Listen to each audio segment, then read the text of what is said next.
구들장 시공을 할 때 가장 중요한 점 중에 하나는 불의 성질을 잘 이용을 해야 된다는 얘기인데요. 안녕하세요. 지산 리포터 해아람구들입니다. 오늘은 구들방에 대한 궁금증 25번째 시간입니다. 구들방에 대한 궁금증 백문백답을 한다 그랬는데 벌써 백문백답의 4분의 1이 됐네요. 구들장의 역할 그리고 구들장을 설치하는 방법에 대해서 알아보죠.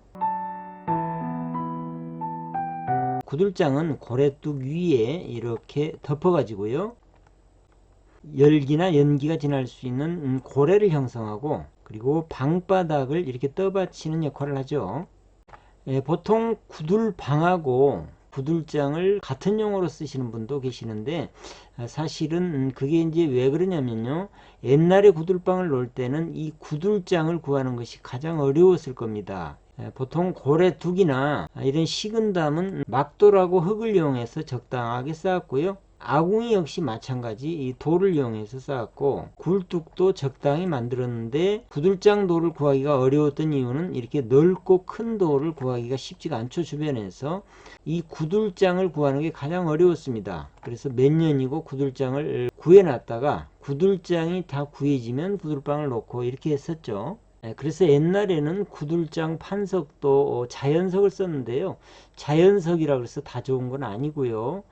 자연석도 불에 약한 것을 쓰시면 안 되겠죠. 화강암 같은 것은 특히나 불에 약합니다. 자연석 중에서 구들장으로 적합한 자연석은 전파암이나 응애암 같은 돌들인데요. 열에도 강하고 얇게 쪼개지는 성질이 있어서 이것들을 많이 썼죠. 근데 요즘 주로 많이 쓰는 것은 바로 이겁니다. 현무암, 베트남산 현무암 판석이 거의 주종이죠. 500mm 곱하기 500mm에 50T로 이렇게 규격화가 되어 있고요. 그러다 보니까 시공하기가 좋고 다른 돌에 비해서 비교적 열에 강한 특성이 있어서 이것을 많이 쓰고 있죠.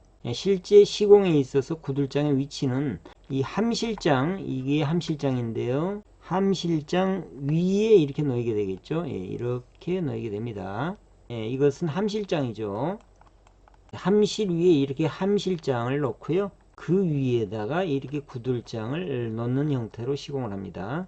그런데 구들장 시공을 할 때 가장 중요한 점 중에 하나는 불의 성질을 잘 이용을 해야 된다는 얘기인데요. 불에 오르는 성질을 이용을 해야 됩니다. 그렇게 하기 위해서 구들장의 높이를 잘 조정을 해야 되는데요. 이쪽 가장자리로 갈수록, 그리고 윗목으로 갈수록 구들장의 높이가 높아져야 된다는 얘기입니다. 그러니까 구들방을 정면에서 봤을 때 이렇게 양옆으로 갈수록 구들장이 치켜 올라가도록, 그 다음에 구들방 측면도에서 볼 때 위쪽으로 갈수록 이렇게 구들장이 치켜 올라가도록 해줘야 불이 쉽게 들어갈 수 있다는 얘기죠.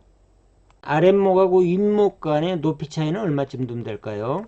윗목의 높이를 길이 성분에 비해서 20 내지 30분의 1 정도 두시면 되겠습니다. 길이로 봤을 때 세평방 같은 경우 윗목을 100mm 정도 더 높게 시공을 해주시면 된다는 얘기죠. 이렇게 시공을 했을 때 구들장의 전체적인 모양을 보면 우산을 거꾸로 뒤집어 놓은 모양이 되겠죠. 그리고 구들장하고 외벽 사이는 이렇게 살짝 띄워주는데요. 이 틈이 약 30에서 50mm 정도가 되도록 띄워줍니다. 그렇게 한 다음에 나중에 이 틈을 흙하고 모래를 섞어서 연기가 새지 않도록 시공을 해주기 위해서 그러죠. 구들장하고 외벽 사이 틈이 연기가 가장 새기 쉬운 쪽이거든요.